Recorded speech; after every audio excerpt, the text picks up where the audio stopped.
सातवें और अंतिम चरण के लिए 7 राज्यों और 1 केंद्र शासित प्रदेश की 57 सीटों पर कल वोटिंग होनी है।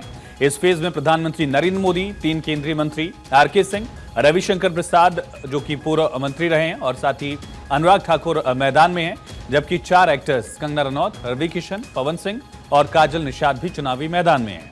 2019 में इन सीटों में से सबसे ज्यादा बीजेपी 25 सीटों पर जीत पाई थी। टीएमसी के खाते में सभी 9 सीटें बंगाल की जो इस फेज में गई थी और बीजेडी ने 4 सीटों पर जीत हासिल की थी, जबकि जेडीयू और अपना दल एस ने 2-2 सीटों पर जीत दर्ज की। जेएमएम महज 1 सीट जीत सकी थी। वहीं कांग्रेस को केवल पंजाब की बदौलत 8 सीटों पर जीत मिल पाई थी। चुनाव आयोग के मुताबिक इलेक्शन के 7वें और आखिरी फेज में 904 कैंडिडेट्स चुनाव लड़ रहे हैं। इनमें 809 पुरुष और 95 महिला उम्मीदवार हैं।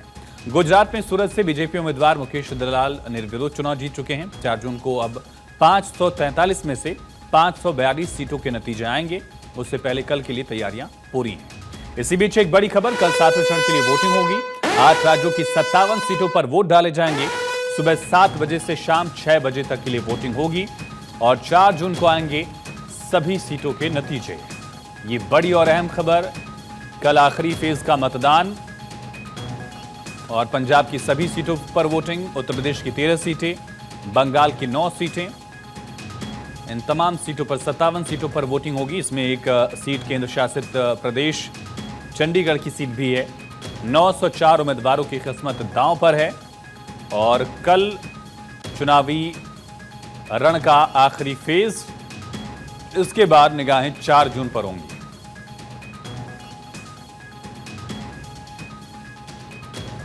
और ज्यादा जानकारी के साथ हमारे सहयोगी कनेक्ट हो गए, उनका तारुफ करा दें। अक्षर आए दिल्ली से, तानेश्वर शर्मा चंडीगढ़ से, एहतेशाम सिद्दीकी भी हमें लखनऊ से ज्वाइन करेंगे, अस्मित सिन्हा पटना से और धनंजय मंडल रांची से हमारे साथ जुड़े हैं। सबसे पहले अक्षय आपका ही रुख करेंगे, खास करके अगर उत्तर प्रदेश की बात की जाए तो लड़ाई काफी अहम है। पीएम मोदी की सीट भी है और गोरखपुर यानी कि उत्तर प्रदेश के मुख्यमंत्री का भी क्षेत्र जो है इसी फेज में पड़ रहा है। कितनी अहम लड़ाई इस फेज की, वो भी राजभर का पाला बदलना, दारा सिंह चौहान का वापस आना, मुख्तार अंसारी की डेथ होना, ये तमाम फैक्टर्स कितने प्रभावी होंगे? देखिए, पूर्वांचल की 13 सीटें काफ़ी महत्वपूर्ण हो जाती हैं आयुष, और प्रधानमंत्री क्योंकि वहाँ वाराणसी से खुद चुनाव लड़ते रहे हैं, वो निश्चित रूप से इस बार फिर से चुनावी मैदान में हैं। उनके सामने अजय राय की चुनौती है।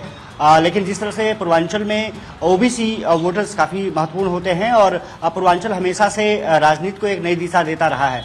आपने देखा होगा कि बागी बलिया की बात करें, वहाँ बलिया को बागी बलिया के नाम से विख्यात है। गोरखपुर खुद योगी आदित्यनाथ की धरती, वहाँ से अब रवि किशन की प्रतिष्ठा दांव पर। इसके अलावा घोसी सीट काफ़ी महत्वपूर्ण हो जाती है। एक समय हुआ करता था जब लगातार कल्पनाथ राय चुनाव जीते रहे हैं, वहाँ से अब समीकरण लगातार बदला है। इस बार अरविंद राजभर वहाँ से चुनावी मैदान में हैं, ओम प्रकाश राजभर मंत्री हैं उत्तर प्रदेश सरकार में और भाजपा के राष्ट्राध्यक्ष हैं। तो अरविंद राजभर के सामने अब राजीव राय की चुनौती है। राजीव राय लगातार वहां पर सक्रिय रहे हैं।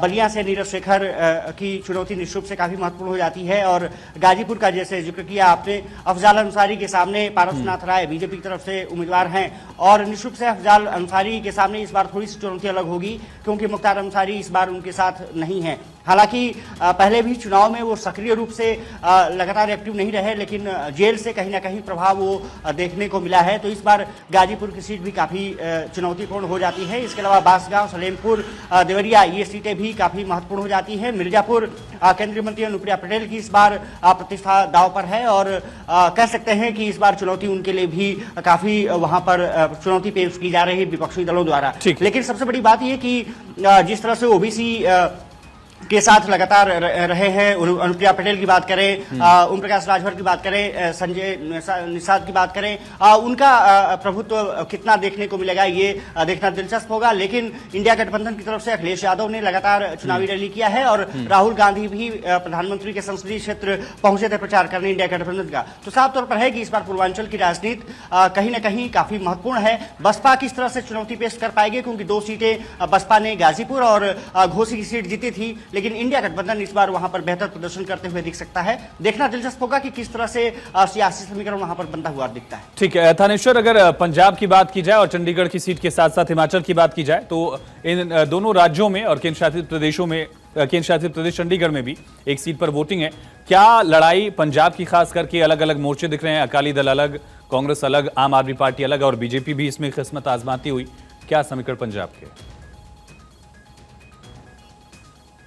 बिल्कुल ठीक कहा आपने। चंडीगढ़ के साथ जो पंजाब का हाल है वो बड़ा अजीब तरह की सिचुएशन सामने आ रही है, क्योंकि चंडीगढ़ में इंडी गठबंधन के तहत आम आदमी पार्टी और कांग्रेस मिलकर चुनाव लड़ रही है, जबकि 4 कदम पर आगे पंजाब शुरू हो जाता है। पंजाब में दोनों अलग अलग चुनाव लड़ रही हैं और खासतौर पर पंजाब में इस बार कहूं तो लेटर युद्ध शुरू हो गया, क्योंकि कुछ ही दिन पहले बृहस्पतिवार को पूर्व प्रधानमंत्री मनमोहन सिंह ने पंजाब की जनता के नाम एक लेटर लिखा था, जिसमें उन्होंने जनता को अपील की थी कि आप कांग्रेस को वोट क्यों दो। उन्होंने कुछ पॉइंट गिनवाए थे कि जिसकी वजह से आप कांग्रेस को वोट दो। उसके 2 दिन बाद कल ही पूर्व मुख्यमंत्री कैप्टन अमरिंदर सिंह ने पंजाब की जनता के नाम लेटर लिखा और उसमें क्लियर शब्दों में कहा है कि मेरी पत्नी महारानी परनीत कौर चुनाव लड़ रही है, उन्हें वोट दीजिए। पहली बार ऐसा हुआ है कि एक महाराजा की तरफ से, जो कि राजा साहब कहा जाता है, महाराजा पटियाला के वंशज है, और राजा साहब की तरफ से पंजाब की जनता को जो लेटर लिखा गया उसका काफी असर हो रहा है पटियाला सीट पर।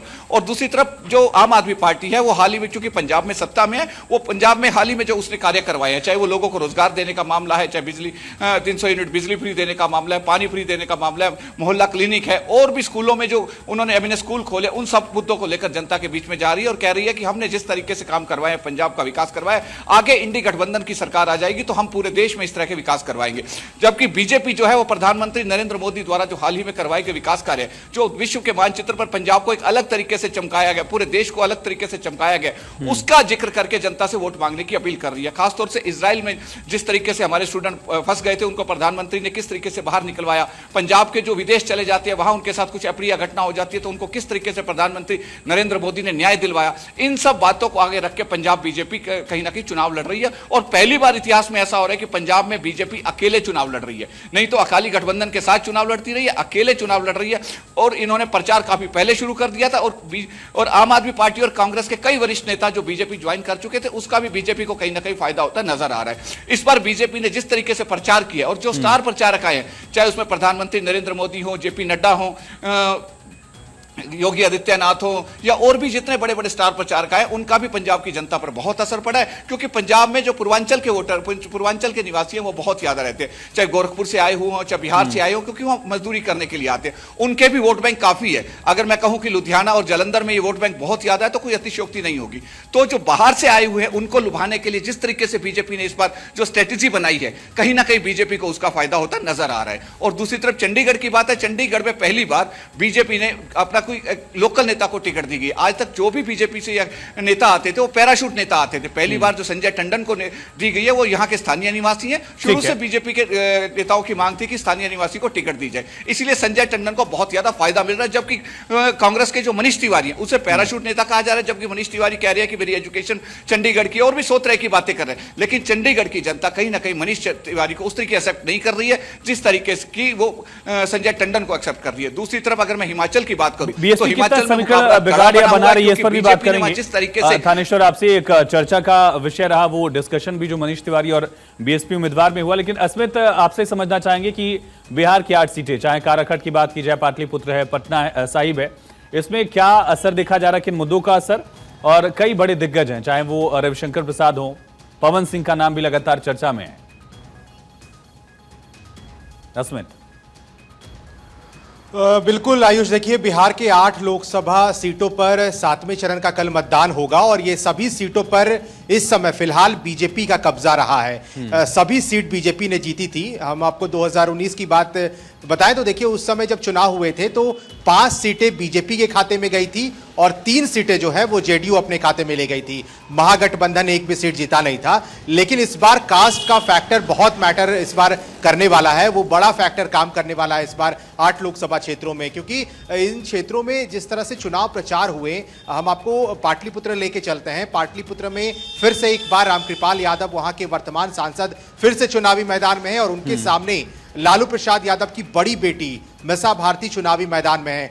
वहां पे मीसा भारती ने खूब जोर लगाया है, खूब मेहनत किया है, खूब पसीने बहाए हैं। हालांकि 3 बार उन्होंने चुनाव लड़ा और तीनों बार वो चुनाव हारी। इस बार कोई कसर नहीं छोड़ा इंडिया गठबंधन ने। तेजस्वी यादव पे आते हैं तो तेजस्वी यादव ने जो सभाएं बिहार में की, उन्होंने प्रधानमंत्री नरेंद्र मोदी का भी रिकॉर्ड तोड़ा है। इस बार बिहार के अंदर मैं बात कर रहा हूं, बिहार में तेजस्वी यादव ने 251 सभाएं कर ली अब तक। इतना बड़ा फैक्टर है पवन सिंह, सोशल मीडिया पर तो छाए हुए हैं, लेकिन जमीन पर क्या त्रिकोणीय लड़ाई काराखट में दिख रही है?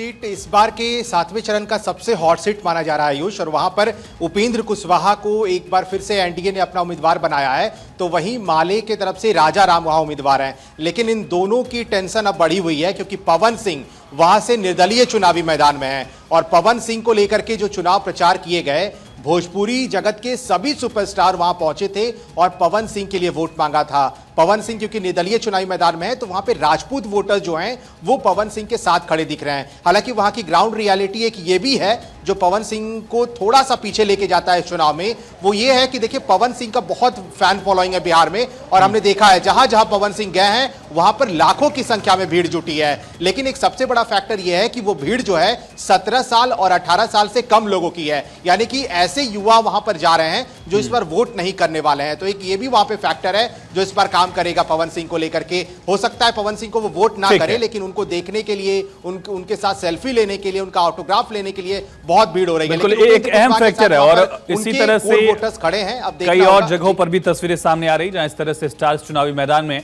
धनंजय, झारखंड की 3 सीटों पर क्या समीकरण है, और खास करके गोड्डा में प्रचार के लिए हमने देखा कि कई बड़े दिग्गज भी पहुंचे थे, जहां से निशिकांत दुबे एक बार फिर से कैंडिडेट हैं।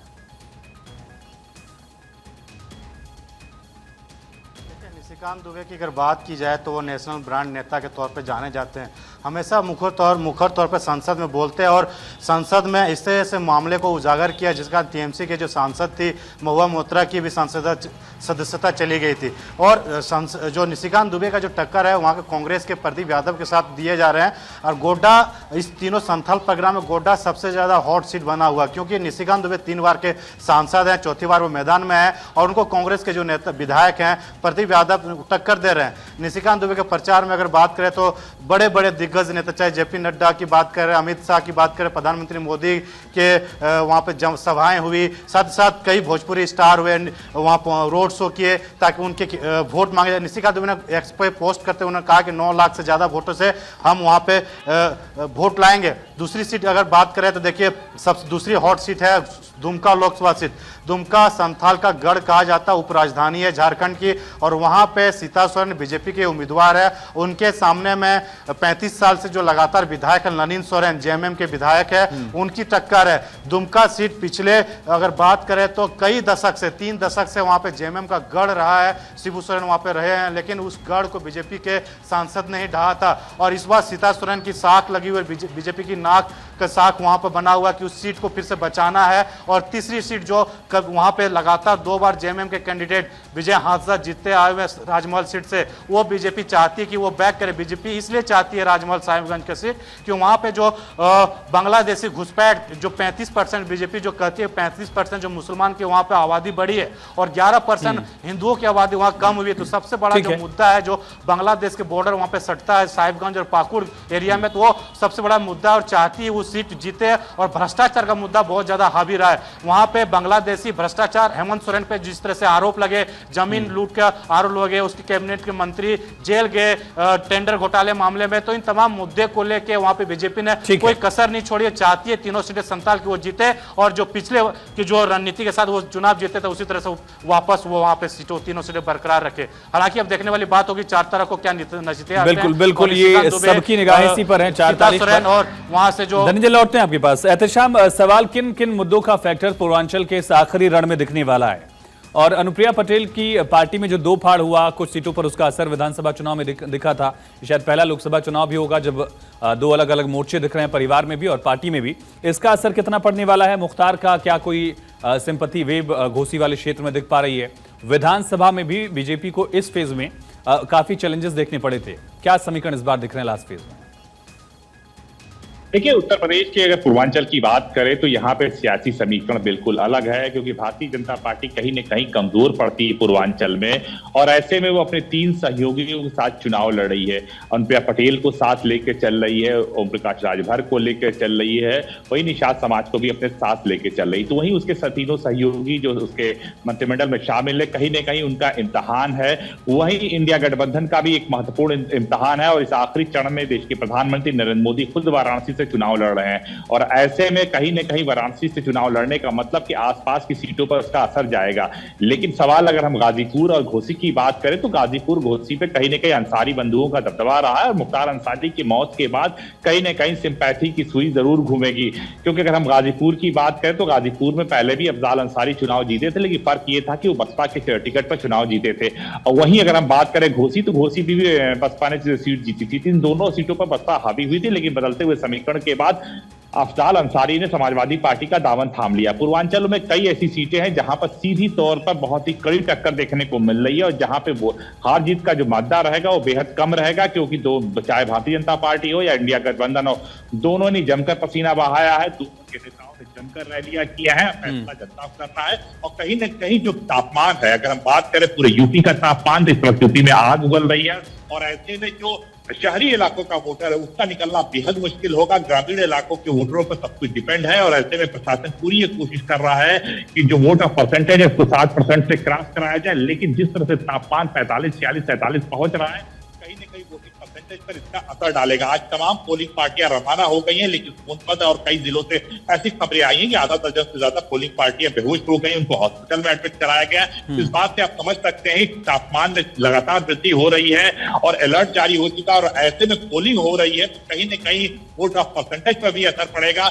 और सवाल यह है कि क्योंकि पूर्वांचल का चुनाव है और ऐसे में मुख्यमंत्री योगी आदित्यनाथ का गढ़ गोरखपुर भी शामिल है, मुख्यमंत्री खुद गोरखपुर में वोट पोल करेंगे और ऐसे में कहीं न कहीं मुख्यमंत्री की प्रतिष्ठा दांव पे लगती है और प्रधानमंत्री की प्रतिष्ठा दांव पे लगती है कि उस सभी 13 सीट को हमें भारतीय जनता पार्टी को विजयी बनाए और जो वोट ऑफ परसेंटेज है, जो मत है, जो मत का आंकड़ा है, को अधिक से अधिक बढ़ाया जाए। ठीक है थानेश्वर, हिमाचल में क्या स्थिति है? खास करके 2 सीटों पर पूरे देश की निगाहें, एक केंद्रीय मंत्री की सीट हमीरपुर, अनुराग ठाकुर जहां से कैंडिडेट है, और मंडी में भी स्टार क्वीन कंगना रनौत जो है वो वहां के लोकल कैंडिडेट विक्रमादित्य सिंह से चुनावी मैदान में। कितना असर देखा जा रहा है इन सीटों पर, किन फैक्टर्स का?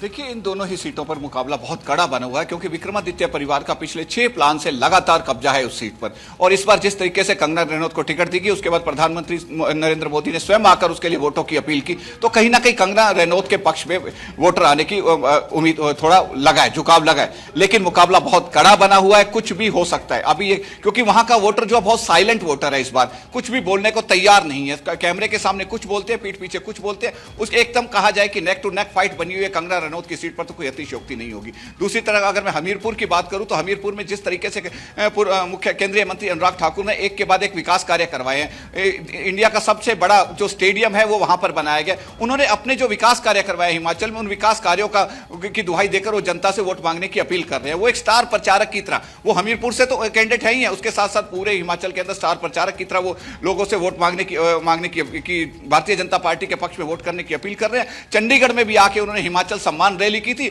उन्होंने संजय टंडन के पक्ष में वोट की अपील की थी। तो कहा जाए कि कहीं ना कहीं हमीरपुर से जो है अनुराग ठाकुर बहुत आगे चल रहे हैं, लेकिन कंगना रनौत और विक्रमादित्य के बीच में इस समय कड़ा मुकाबला बना हुआ है, किसी समय कुछ भी संभव है। कल वोटर किस तरफ जाते हैं उसके बाद ही सारी बात क्लियर हो पाएगी। कंगना रनौत ने जिस तरीके से अपना पार्टी का चुनाव उठाया है, बहुत तेजी से चुनाव उठाया उनका, कल देखते हैं कि वोटर उसका कितना एक फायदा उन्हें मिलता है। ठीक है अक्षय, ओडिशा के साथ साथ अगर बंगाल के समीकरण भी आप बता पाए, बंगाल की 9 सीटें हैं जिस पर टीएमसी ने सभी सीटों पर जीत हासिल की थी, और नवीन पटनायक की वो वीडियोस जहां पांडियन उनका कहीं हाथ पकड़ रहे हैं, कहीं पैर पीछे से दबा रहे हैं, इस तरह के वीडियोस का असर कितना पड़ने वाला है पॉलिटिक्स में? और देखिए, बीजेपी अच्छी खासी वहां पर चुनावी मैदान में है और प्रधानमंत्री ने जिस तरह से लगातार अटैक किया है, खास करके नवीन बाबू की जो तबीयत नासाज को लेकर के, और कि पांडियन उनका अगला वारिस बन सकते हैं, लेकिन नवीन पटनायक ने साफ तौर पर इनकार कर दिया है कि पांडियन उनके उत्तराधिकारी हैं। अब साफ तौर पर है कि जो वहाँ की सीटें हैं काफ़ी महत्वपूर्ण हो जाती हैं और बंगाल की जो 9 सीटें हैं वो भी काफ़ी महत्वपूर्ण हो जाती हैं, इसलिए क्योंकि अभिषेक बनर्जी की प्रतिष्ठा दांव पर वहाँ पर है। और जिस तरह से कैंपेनिंग लगातार बीजेपी ने चाहे उड़ीसा या पश्चिम बंगाल में की है, प्रधानमंत्री नरेंद्र मोदी के साथ साथ जेपी नड्डा और साथ ही साथ अमित शाह ने पश्चिम बंगाल और उड़ीसा की दोनों जगहों पर जितना प्रचार किया है, बीजेपी ने जो ताकत लगाई है, उसके सहारे उनको उम्मीद है कि पश्चिम बंगाल और उड़ीसा में बेहतर कर पाएंगे। लेकिन जो समीकरण वहां पर नजर आ रहे हैं, बीजेडी और बीजेपी में उड़ीसा में सीधी लड़ाई दिख रही है। कांग्रेस वहां पर 1-2 सीटों पर ही चुनावी जो चुनौती है वो दे पा रही है। लेकिन पश्चिम बंगाल में हलदा स्थिति है, वहां पर पश्चिम बंगाल में टीएमसी और बीजेपी के बीच में कड़ा मुकाबला देखने को मिल रहा है और 9 सीटें काफी महत्वपूर्ण होने जा रही है कि अगर बीजेपी को कुछ बेहतर करना है तो ये 9 सीटें उनके लिए काफी मुफीद साबित हो सकती हैं। लेकिन क्योंकि अभिषेक बनर्जी लगातार वहां पर सक्रिय रहे हैं, वो चुनावी मैदान में हैं, उनकी भी सीट इस पर है, तो कह सकते हैं कि इस बार का जो चुनावी समीकरण है दोनों राज्यों में कुछ हद तक बीजेपी के पक्ष में और कुछ क्षेत्रीय जो पार्टियां हैं वो भी मजबूती से चुनाव लड़ रही हैं, क्योंकि टीएमसी भी अपने आप को मजबूत स्थिति में पा रही है। उनका दावा है कि इस बार बेहतर करने जा रहे हैं। बीजेडी हालांकि पहले से थोड़ी सी कमजोर स्थिति में हुई है, क्योंकि बीजेपी ने लगातार वहां पर पंख पसारे हैं और कमल की स्थिति थोड़ी सी मजबूत ही है। लेकिन क्या लोकसभा और विधानसभा में बेहतर स्थिति बीजेपी कर पाएगी पिछली अपेक्षा, उस पर सभी की नजरें जरूर टिकी हुई हैं। लेकिन प्रधानमंत्री नरेंद्र मोदी और बीजेपी को उम्मीद है कि उड़ीसा में वो बेहतर, पहले से बेहतर स्थिति में है और बेहतर करने जा रहे हैं। और यही वजह रही है कि धर्मेंद्र प्रधान ने लगातार वहां पर कई जगहों पर लगातार दौरा किया है, उन्होंने समीकरण साधे हैं। तो ये माना जा रहा है कि इस बार की चुनौती बीजेपी के लिए भी बहुत आसान नहीं होगी। आप सभी का बहुत शुक्रिया तमाम जानकारी के लिए।